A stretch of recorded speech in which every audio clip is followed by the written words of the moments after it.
In today's episode, we have a very cheap EV. If you're in the market for a new EV, you're going to be wanting to have a look at this car because it is so cheap. It is the Leapmotor C10.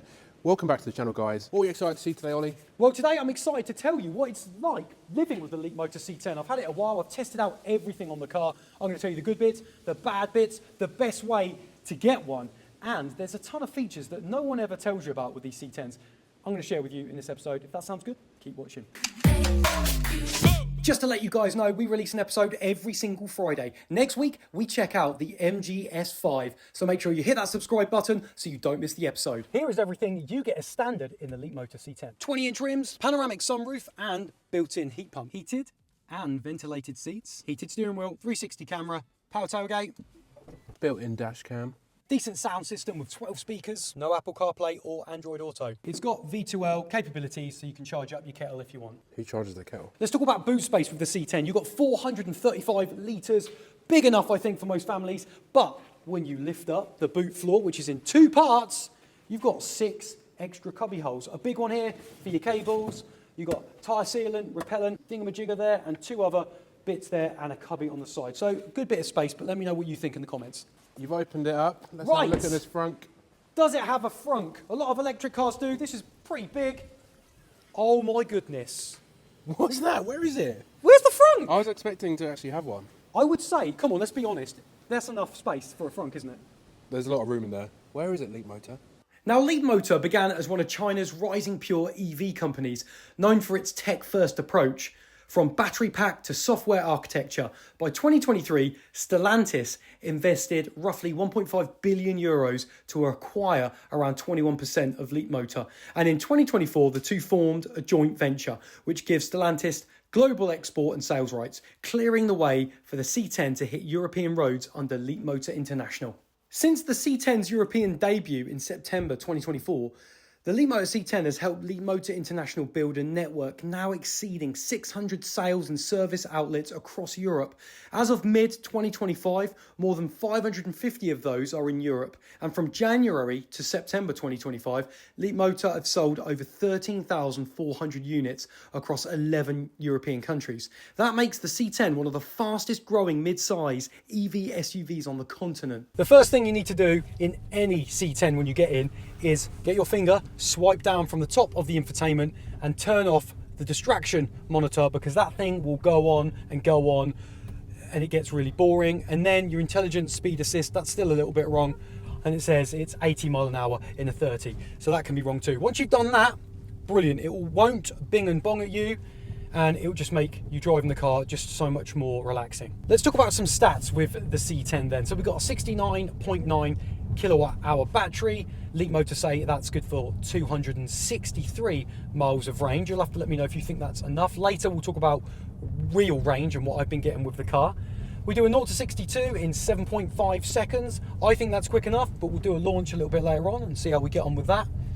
The car, when it was first launched, was £36,500, but now on the Leapmotor website they give you a Leapmotor EV grant, which is £3,750 off. So you can pick one of these up for just over £32,750, I think it is, to be precise, on the website. So it makes it really affordable at this sort of price point, which isn't too bad. Also, it's rear-wheel drive in this car, only one electric motor on the back, and it's got 218 brake horsepower. Another interesting thing that you should know is this is an LFP battery, so it's a lithium iron phosphate one, which lasts a lot longer, up to 3,000 to 5,000 charges, life cycles. Compare that to an NMC battery, they only last 1,000 to 2,000.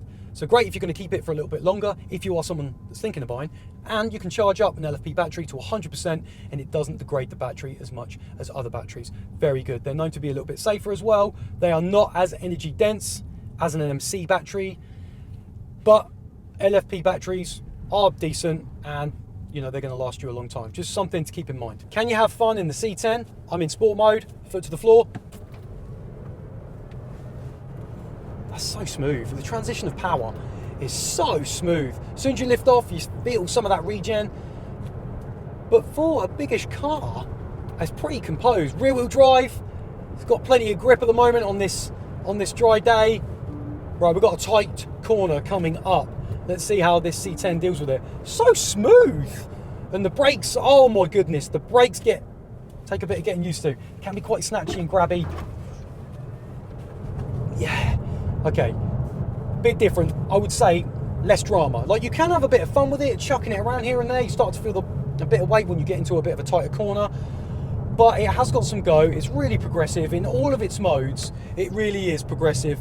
Okay, so we're going to walk you around the car and tell you what we like, what we don't like, and what to expect with this car. I mean, my first impressions, I don't know if you can see, but it is actually bigger than what I thought it was going to be, which is a good thing, 100%. Let me turn you around so you can have a little look. I do like this green as well. You like the car, don't you? Aston Martin green. The green actually... I would not go that far. They don't call it that. It's called a glazed green. It's a zero cost option. On the website at the moment, I think all the colours are a zero cost option, and they've got an EV grant on there as well, £3,750. That's good. That green, is pretty cool. I do like the green. I think it adds a bit of premium. If you've seen the Nissan Aurora green on some of their areas, it almost looks black in some lights, and it reminds me of that. Whose bag's that? At the front of this car, you are greeted with all these lovely sort of lights. This does light up in a little bit. Leapmotor badge. You know, I don't think it's that bad. People complain about the Leapmotor badge, but actually, I don't think it's a bad badge at all. It's just new. Who complains about it? I like it. I've seen some journalists. I've seen some journalists. Names. Look at those. This is one trim level called the Design. Everyone gets 20-inch rims. They look okay. Yeah, I like those. They look a bit aftermarket. I like them because they're not too silver, like a gunmetal grey, so it's a bit of a darker grey. Yeah. And you have still a bit of a tyre wall on them as well. Yeah, no, it looks decent. It's quite nice and smooth, isn't it? You've got cameras over here, which are pretty cool. Camera at the front as well, which is quite nice.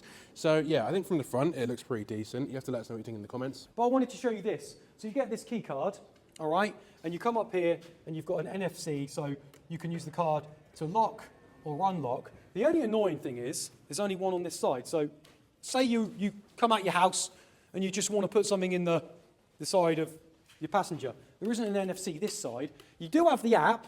I've got an app on my phone. I'll show you later. But all the app does is unlock and lock the car. You can't actually start the car with the key. So you have to hit this, open the car up, and then this.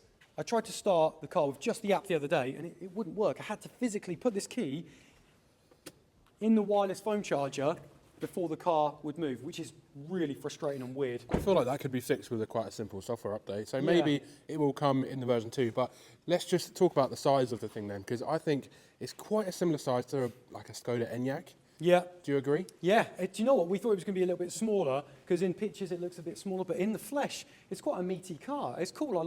I welcome the space. Also, I love how there's just no chrome either. So that makes it look really fresh and modern. You've got black roof bars that work really nicely. And I'm quite happy. It's a nice spec, because normally when we get a press car, sometimes it comes in white. It's a bit not nice to look at. But this is fantastic. Look at this light bar. I know. So moving to the back of the car, this is sort of, you know, what you get. You get this lovely light bar. The back window is sort of big enough. It's bigger than in some other cars, but it looks pretty decent actually, I think, from the back. Hidden rear wiper as well up Hidden there. rear wiper. I could see you having a little investigate there. So just Yeah, look at that. very That good. looks cool. Charging port on this side, Yeah. on the left side. But yeah, that's pretty much the exterior of the Leapmotor. It's definitely better than what we thought it was going to be. So you have to let us know what you think down in the comments. Now, if you love the Leapmotor brand, well, you're going to love this, because they are just warming up. After the C10 and the T03 City EV, which we also reviewed, they've got some new fresh models coming out. They got one called the B10 that's rolling out soon, and in 2026 we're going to see a small SUV called the A10, and that's going to be sold in Europe as the B03X.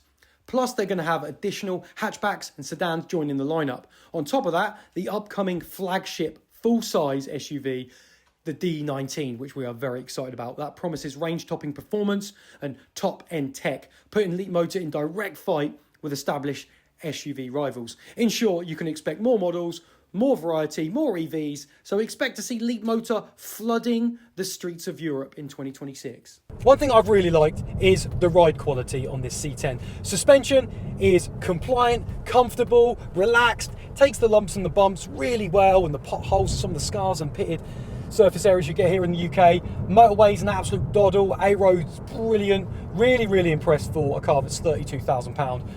Just really compliant, finds itself, settles itself down. There's a little bit of body roll when you go a bit faster into some corners, but you're going to feel that in, you know, this size SUV. On some of the really bad country roads, there's been some really big potholes, and if you hit one of those, you do know about it.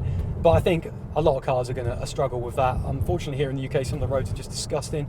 But I would say overall, I think anyone that gets in this car and starts driving around, straight away they're going to go, this, considering it's on 20-inch rims as well, it's just really capable. Now, it's always really important for rear passenger comfort. I've got Adam with me in the back of this C10. Adam, speak. Okay, so let me give you my verdict of what it's like sitting in the back of the C10. Let's start off with my knee room. So I've actually got plenty of knee room. There's a little bit of where you can put some stuff there. I'll say knee room is very good. Let's move on to headroom. I've actually got loads of headroom.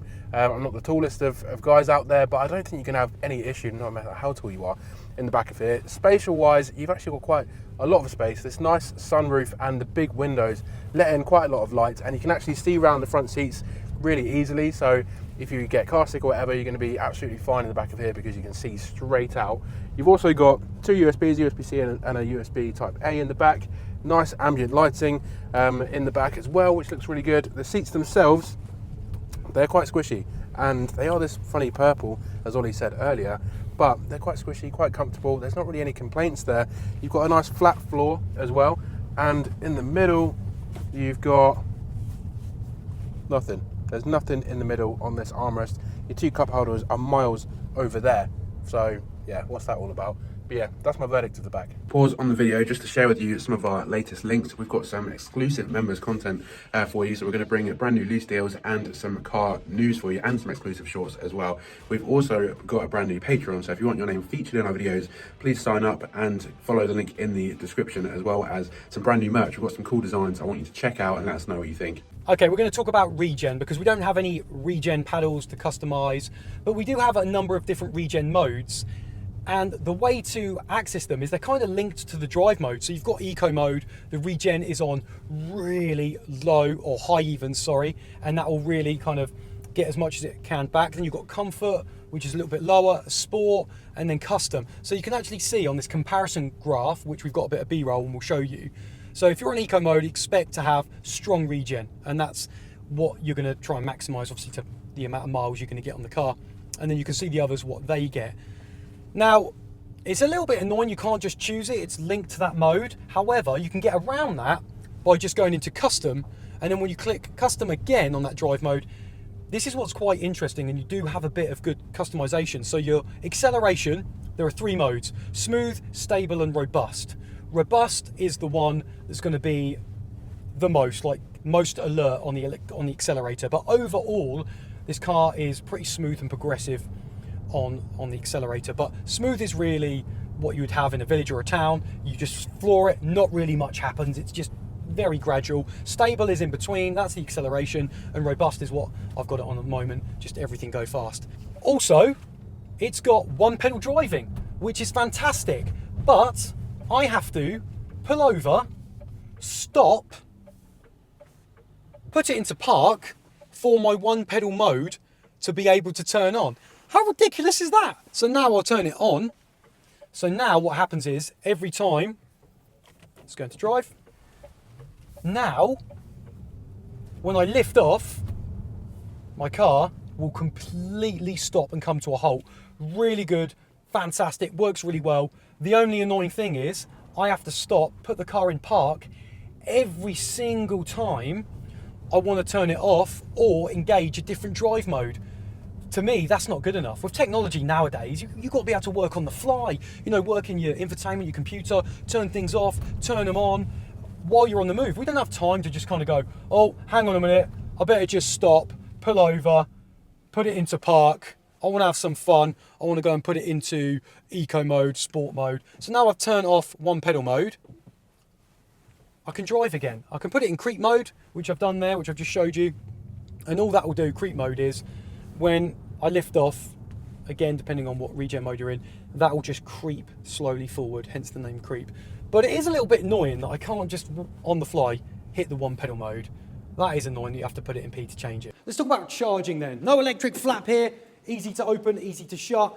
Now it's got a max charge of 84 kilowatts. So a fast charger, you're looking at 30% to 80% in 30 minutes. If you've got a wall box at home, 7 kilowatt wall box, you're looking at 0 to full in 11 to 12 hours. Right, so let's show you around the interior of the Leapmotor, because, you know, it's quite, I mean, I wouldn't say it's different, is it? It's quite plain. Mate, I would say it's different. So look at these seats. Let me get some lights in here. Look at this. This is purple. Is it? This is a purple. I mean, you're colourblind. That's why you were never an electrician. But this is a purple silicon. It does actually look purple, I'll give you Yeah. that. Don't get me wrong. The seats are comfortable, and you've got ventilation and heated, and we'll show you that on the infotainment. I wouldn't say I don't like it, but what I did notice, this is very squidgy. Like Yeah. you get quite a lot of sort of foam padding in there, which probably makes it more comfortable. It's good, and you know what? It's got a lot of play as well. So you've got electric seats. It's not an electric steering column there. It's just They don't go up and down though. No, they do. Look at this. Oh, the one on my side doesn't go up and down. So I like they've got electric seats, and you've got plenty of play, which is good. And this has got like I was saying, it's got like a silicone to it, so it's not leather. It's supposed to be sustainable, and it's pretty comfortable. But they are a weird kind of purple, and you can't spec any other colours. But this is the centre console. Your cup holders are back here. Why is there cup holders here? And I feel like that's quite a bit of a reach forward. Yeah. If you're in the back. So anyway, you've got some cup holders here, and then you've got this centre console, which has got quite a bit of space, to be fair. Yeah. And then you've got two cup holders here, and then this. Which is a phone charger, but also to start the car, obviously you have to put your key there. But surely you're going to have to move this to then put your phone there. Yeah, well, once you've unlocked it to start it and put it in gear, then yeah, you can take it off and put your Then phone it's charger fine. there. On your fans, you use this to adjust your directions. Yeah, I haven't found anywhere to do it with the toggle buttons yet to sort of fast shortcut it, which is a little bit annoying because on the move sometimes when you're trying to do your temperature speed, but you can do this up and down for your obviously Temperature, that's pretty handy. and then here for your fan speed, and then just tap it off. One thing that has really frustrated me, so the infotainment has been okay, like it's responsive, it's sharp, it's clear, and it's nice to have a 10-inch driving display as well. The only thing is it takes a while to get used to this infotainment. So for example as well, when you're driving along and I go like this and I press this, right, and then all of a sudden I'm looking and I want to go, oh, cooling, I'm looking for something, I'm still looking for something, and then all of a sudden, oh, it's gone because I'm looking at the road. So I found that when I'm trying to get used to the system, that it just disappears quick enough. And there's no, do you know what I mean? There's no settings to be like to stay. So especially with temperature controls, because I was looking around basically the other day going, right, where are the heated seats? But obviously I'm concentrating driving on the road. Oh, heated seats will be in there. No, none of this is heated seats. Oh, guess what? Heated seats is over there. And to be fair, you can move that a little bit closer. So if I press and hold, I can actually move that over this side. But until you know, like you don't know, do you know what I mean? Because most of the time you'd expect to see heated seats within the ventilation. Yeah, no, I get that. So the actual layout could be improved a little bit, but the actual responsiveness of the screen and the quality and the brightness is very good. I'll give you that. It's a good quality screen. Yeah, I think it's been great. And also, again, you can customize things. So down here are your sort of shortcuts. And one thing I really like is got nap mode. No one talks about this. So you've got nap mode in here. So this is like a Chinese theme. In Chinese cars, their seats can go really far back, just like this one. So you can sit and charge. This one goes fully flat, which is great if you go to IKEA as well. You need to put some wooden beams in here. But this goes all the way down, and you can flick through on nap mode, all different things. When Adam tells a joke, you hear this. So funny. I know, I am. And then you obviously can change it 5-10 minutes and so forth. So that's really good. Then that's on your, over here, we hit home, your fast cuts. This is really good as well while we're here. That is a driving recorder. So guess what? You have got... Century mode. Yeah, well, like, it's not Century mode, so I don't think it records when someone comes near the car, but when you're driving, it will do it on a loop.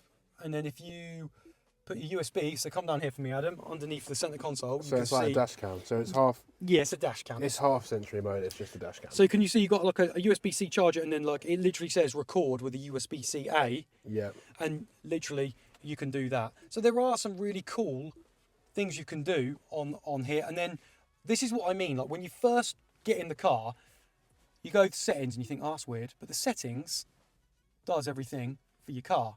And the picture of the car shows your current trip and your miles per kilowatt hour. So it's a little bit backwards. Normally the car, like on a Tesla or on other ones, the car would tell you and show you all the bits for the driving. So it works. It just takes a little bit longer than other systems out there to get up to grips with what everything does. Yeah, but moving on to the steering wheel then, because you said it looks a little bit like a Temu Tesla.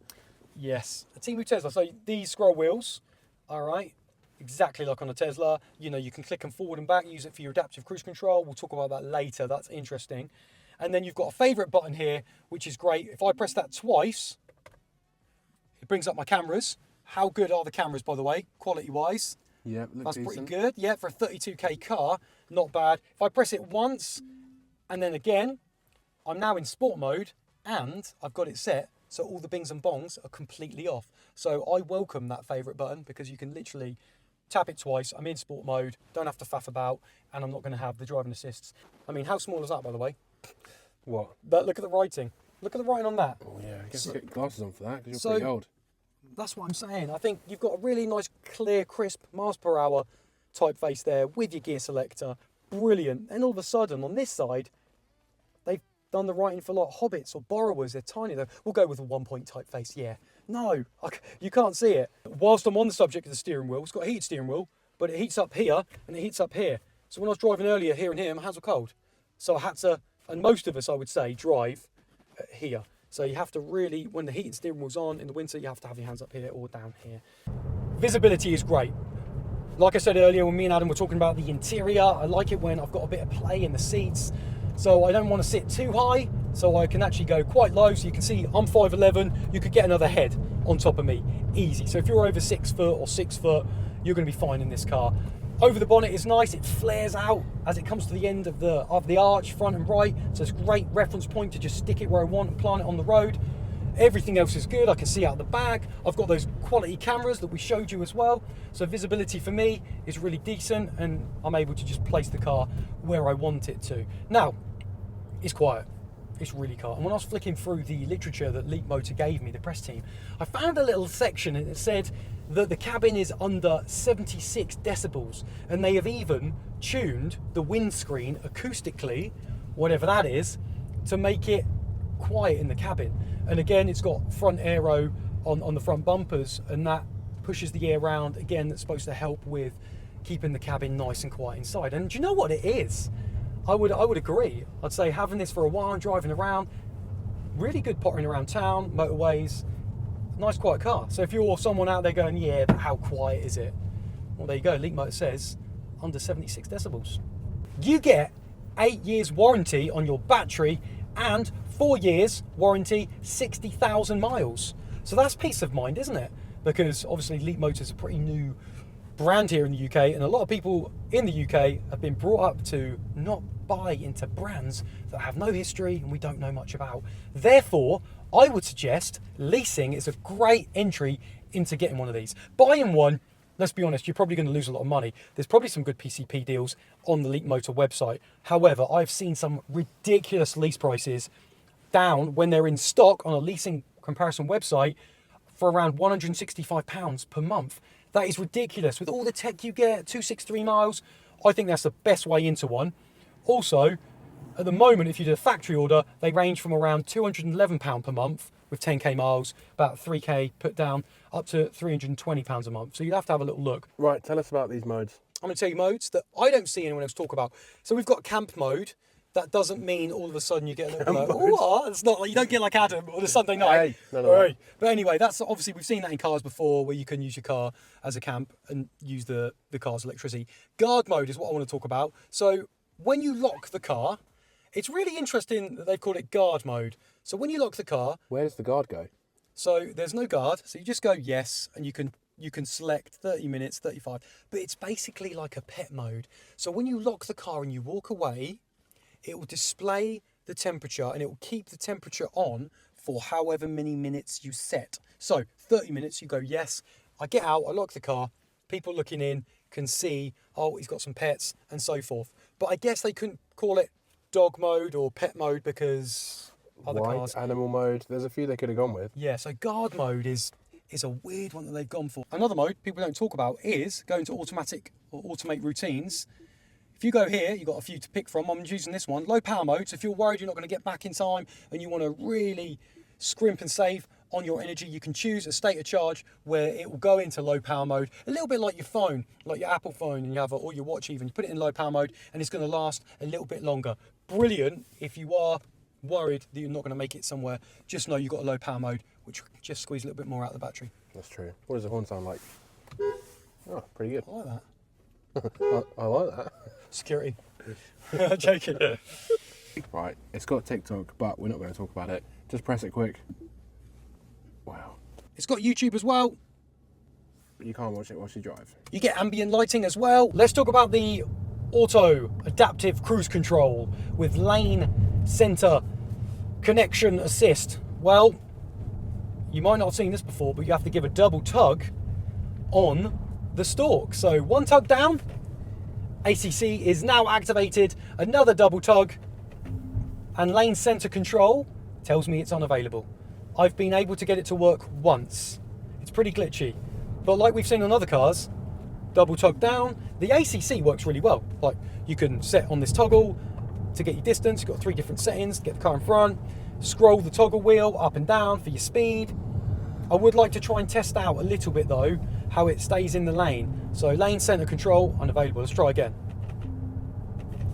Unavailable. And I know what you're thinking. You're like, Oliver, you're on a B road, but actually I've tried it on the motorway, I've tried it on the A roads, and it is a little bit glitchy. So yeah, it's not working. We'll try it later on, but anyway, the adaptive cruise control works. You just have to give it a little tug. Just quickly, just want to let you know about the lane center control. Earlier in the video, I said couldn't really get it to work. What I did notice is that you have to toggle it on. I found it out after we filmed. So just so you know, the lane center control does work, and when you toggle it on in the settings, it works rather well. It's launch time, 0 to 62, 7.5 seconds. What does it feel like? This.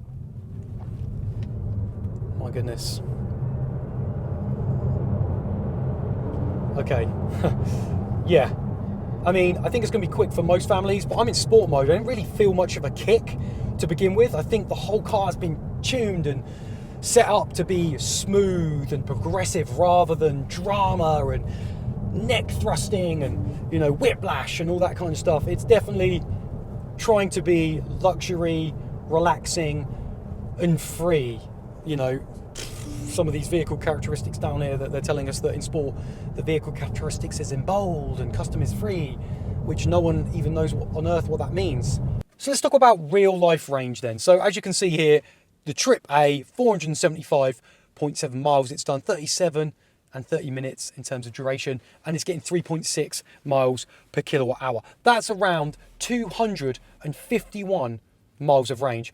Now Leapmotor say 263, so it's not that far off, is it? That's like 12 miles off. That's closer than some other manufacturers. You can see current trip today, 3.3 miles per kilowatt hour.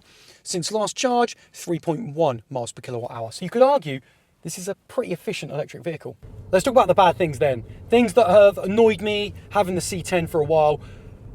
I really love the infotainment and the driver display. In a lot of cars now, you get really small driver displays, and this is great, but I feel it could be a little bit better. The right side and the data, it's too small. And I feel like the older generation of people are gonna love this type of car because they don't care too much about brands. They want good value.